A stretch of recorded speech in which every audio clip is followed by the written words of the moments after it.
In the bitter cold months of winter of 2002, the second Postal game was nearing completion. Having shown off an alpha version at E3 earlier that year, the public was eager to see more of the irreverent and hyper-violent stylings. A demo level was created to help promote it. But what if I told you that the demo had a secret? Something that had remained unseen after all these years. Not just lost, but buried.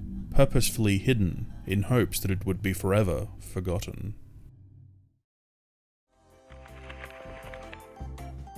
Pick up some milk.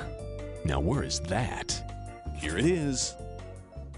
A single map with a single errand that consisted of getting milk from a nearby store. This perfectly encapsulated the tone of Postal 2, the grounded and mundane tasks, the hostility of the town of paradise, and the sandbox of destruction you were free to play in however you saw fit. The demo's most glaring difference, aside from the 7-minute time limit, is that the Lucky Ganesh store appears in the same area that you start the game in, replacing the arcade. This keeps the demo small and limits the area of play to a single map. In the full game, you can climb through this dilapidated building, walk along the power lines to the roof, and then go behind the store to find a small feline sanctuary of sorts. In the demo, these power lines are not present, and access to the rooftop seems impossible, but through the abuse of the Unstuck feature, this is not the case.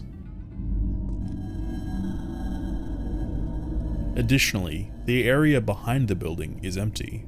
There are no cats or items to be found here. One thing you will find, however, that's not normally present, is this doorway. This was a surprise, to say the least. When going through the front of the store and entering this back room normally, this structure does not appear. If you were to open the map file for the demo in post-ed, the Postal 2 map editor, this mysterious door is still present, but remains closed. Stranger still is what happens when you attempt to move the object. Utterly perplexed by all of this, I searched online, through old forums and archives for anything remotely similar, but found nothing. I eventually reached out to Running with Scissors directly for more information, and received the following email in response. We strongly advise you delete the file and move on. This only stoked the fires of curiosity, and with no way out of this space, we must move forward and cross the threshold. The back room seems mostly the same, the clutter and items all accounted for, but the stairwell to the upper level is inaccessible. Not simply blocked, but very visibly forbidden. Passing into the store, it's clear that something is amiss. It looks like the same area, but everything is wrong. Our errand to get the milk remains, however, but with the cold section shuttered, we'll need to go to the front desk to collect it. Wandering around, the lights and vents still echo a ceaseless cacophony, but the music is missing. The lack of other people is unnerving. The maze of store shelves feels like they're closing in, until eventually they give way to a wide open space, which incites a sense of vulnerability.